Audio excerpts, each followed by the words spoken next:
नमस्कार, स्वागत है आपका। आप देख रहे हैं द न्यूज और मैं रानी गुप्ता आपके साथ। इस वक्त की बड़ी खबर सामने आ रही है यूपी और बिहार की सियासत से जुड़ी हुई। आपको बता दें, दरअसल बिहार में नीतीश सरकार के नेतृत्व वाली महागठबंधन सरकार को एक के बाद एक कई बड़े झटके लगते हुए दिखाई दे रहे हैं। जहां आपको बता दें कि जीतन राम मांझी के बेटे ने इस्तीफा दिया है नीतीश सरकार की कैबिनेट से, तो अब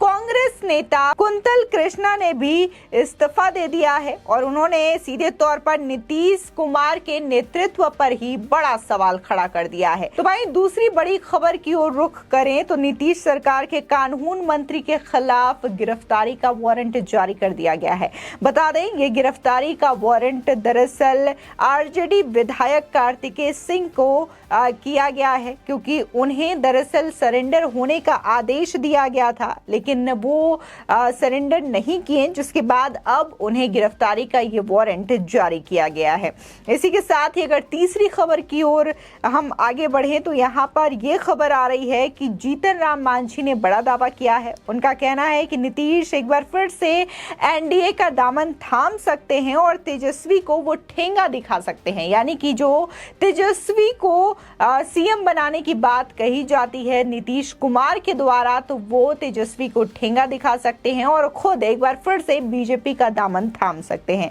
आपको बता दें, इसी के साथ ही ओम प्रकाश राजभर को लेकर के भी बड़ी खबर सामने आ रही है। दरअसल ओम प्रकाश राजभर ने उत्तर प्रदेश के सीएम योगी आदित्यनाथ से मुलाकात की हो और इस मुलाकात को लेकर के लगातार ये कयास लगाए जा रहे हैं कि ओम प्रकाश राजभर एक बार फिर से बीजेपी के साथ गठबंधन कर सकते हैं, क्योंकि सीधे तौर पर कहा यह जा रहा है कि अगर वो ऐसा करते हैं तो यूपी में सपा और कांग्रेस दोनों के लिए ही ये बड़ा झटका ओम प्रकाश राजभर की ओर से होगा। आइए इन तमाम खबरों को हम आपके सामने विस्तार से बताते हैं। दरअसल बिहार में नीतीश सरकार के नेतृत्व वाली महागठबंधन सरकार को एक और बड़ा झटका लगा है। पूर्व सीएम जीतन राम मांझी के बेटे संतोष सुमन मांझी के मंत्री पद से इस्तीफा देने पर सियासत अभी थमी भी नहीं है कि कांग्रेस प्रवक्ता कुंतल कृष्ण ने पार्टी से इस्तीफा दे दिया है। कुंतल कृष्ण ने सीएम नीतीश कुमार के नेतृत्व पर ही सवाल उठाए हैं। कांग्रेस के तेज तर्रार प्रदेश प्रवक्ता कुंतल कृष्ण ने शनिवार को पार्टी की प्राथमिक सदस्यता से इस्तीफा का ऐलान कर दिया है। पार्टी को अलविदा कहते हुए कुंतल कृष्ण ने नीतीश कुमार के नेतृत्व का विरोध किया है। उन्होंने कहा कि नीतीश कुमार ने हमेशा कांग्रेस का ही विरोध किया है, वही कांग्रेस ने नीतीश कुमार के आगे आत्मसमर्पण कर दिया है और साथ ही उन्होंने मल्लिकार्जुन खड़गे को भी लेकर के काफी ज्यादा विरोध किया है। वहीं दूसरी खबर की ओर बात करें तो नीतीश सरकार के कानून मंत्री के खिलाफ गिरफ्तारी वारंट जारी किया गया है। बता दें कि अपहरण के पुराने मामले में आरजेडी विधायक कार्तिकेय सिंह को सरेंडर होने का आदेश दिया गया था। दानापुर कोर्ट ने 12 अगस्त को जारी एक आदेश में कहा था कि कार्तिकेय सिंह के खिलाफ 1 सितंबर तक किसी भी प्रकार की दंडात्मक कार्रवाई न की जाए, लेकिन अभी तक कार्तिकेय सिंह खुद को सरेंडर नहीं किए हैं, जिसके बाद ये गिरफ्तारी का वारंट जारी किया गया है।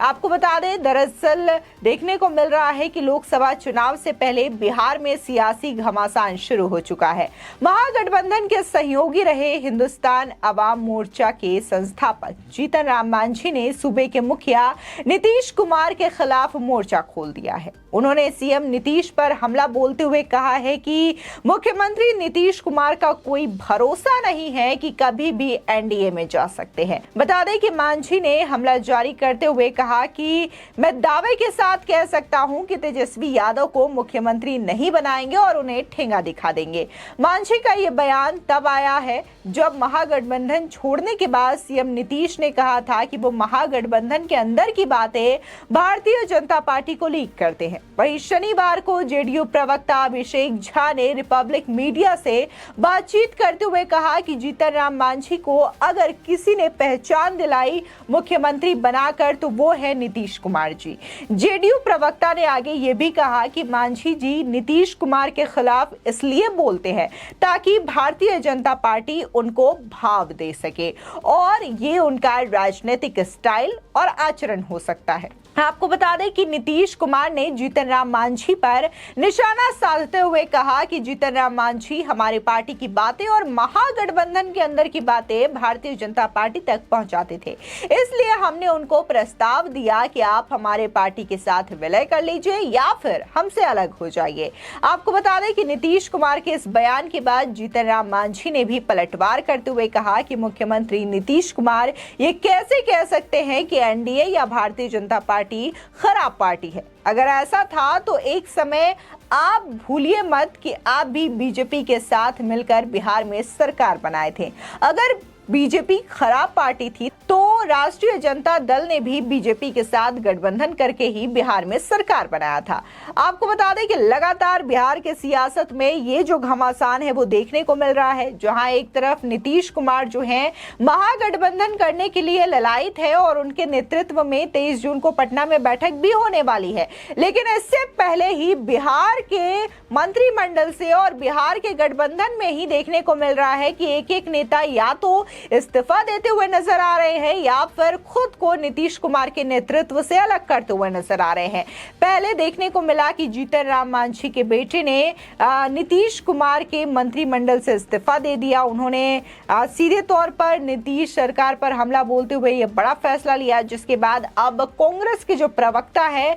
उन्होंने भी नीतीश कुमार के नेतृत्व पर सवाल खड़ा किया और उन्होंने भी पार्टी की प्राथमिक सदस्यता से इस्तीफा दे दिया है। इसी के साथ ही अगर हम बात करें नीतीश सरकार के कानून मंत्री कार्तिकेय सिंह की, तो उन पर भी गिरफ्तारी की तलवार लटकती हुई दिखाई दे रही है। इसी के साथ ही अगर हम रुख ओम राजभर की ओर करें तो 2024 में होने वाले लोकसभा चुनाव की तस्वीर अब बिल्कुल साफ होती हुई नजर आ रही है। विपक्ष जहां आपस में ही उलझा हुआ है तो वहीं बीजेपी अपने कुनबे को मजबूत करने में जुटी है। यूपी में सपा और कांग्रेस भले ही साथ आने के लिए अभी तैयार नहीं दिखाई दे रही हो, लेकिन विधानसभा चुनाव में अखिलेश के साथ देने वाले सुभाषपा प्रमुख ओम प्रकाश राजभर अब फिर से बीजेपी के साथ जाने की तैयारी करते हुए नजर आ रहे हैं। कहा जा रहा है कि इसी क्रम में ओम प्रकाश राजभर ने सीएम योगी से मुलाकात भी की है और गठबंधन के सवाल पर ओम प्रकाश राजभर ने कहा कि उनके दरवाजे सभी के लिए खुले हैं,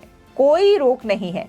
सिर्फ जो विचार और संघर्ष की लड़ाई है हम वो लड़ रहे हैं। बता दें कि हाल ही में ओम प्रकाश राजभर ने अपने बेटे की शादी भी की थी, जिसमें बीजेपी के कई दिग्गज नेता शामिल हुए थे, जिसमें प्रधानमंत्री मोदी, सीएम योगी और उत्तर प्रदेश के डिप्टी सीएम भी इस शादी समारोह के दौरान मौजूद रहे और वर वधू को आशीर्वाद देते हुए नजर आए। और इस शादी समारोह में साफ तौर से देखा गया कि कैसे जो तमाम नेता थे एक दूसरे से मिलते हुए नजर आए थे, जिसके बाद भी लगातार ये जो सवाल है लोगों के जहन में उठ रहा था कि क्या ओम प्रकाश राजभर एक बार फिर से बीजेपी के साथ जा सकते हैं, क्योंकि देखने को मिला है कि जहां सपा का साथ उन्होंने विधानसभा चुनाव के दौरान दिया था तो वहां पर समाजवादी पार्टी को करारी शिकस्त का सामना करना पड़ा था और उत्तर प्रदेश में विधानसभा चुनाव के दौरान एक बार फिर से बीजेपी की शानदार जीत हुई थी, जिसके बाद प्रचंड बहुमत हासिल करने के बाद सीएम एक बार फिर से योगी आदित्यनाथ को बनाया जाता है। फिलहाल जिस तरीके से लगातार महागठबंधन को लेकर के लोकसभा चुनाव को लेकर के तैयारियां तेज हो रही है, एक तरफ तो ये दावा लगातार विपक्ष की ओर से किया जा रहा है कि विपक्ष एकजुट है, एकजुट वो आएंगे और केंद्र से मोदी की जो सत्ता है उसको हटाएंगे, मोदी को कुर्सी से हटा देंगे। लेकिन वहीं दूसरी ओर अगर हम नजर डालें तो विपक्ष कहीं ना कहीं आपस में लड़ता हुआ, बिखरता हुआ, उलझता हुआ दिखाई दे रहा है। ऐसे में सवाल ये उठता है कि क्या वाकई में विपक्ष जो है वो महागठबंधन करेगा या फिर आपस में ही ये पूरा का पूरा विपक्ष ढह जाएगा, बिखर जाएगा। फिलहाल ओम प्रकाश राजभर की जो मीटिंग हुई है सीएम योगी से लेकर के, इसको भी कयास लगाए जा रहे हैं कि क्या एक बार फिर से ओम प्रकाश राजभर जो है बीजेपी में वापसी कर सकते हैं और लोकसभा चुनाव के दौरान बीजेपी का साथ दे सकते हैं। फिलहाल इस खबर को लेकर के आपकी क्या राय है हमारे कमेंट सेक्शन में जरूर बताएं। आगे की और भी अपडेट के लिए चैनल को सब्सक्राइब करना ना भूलें।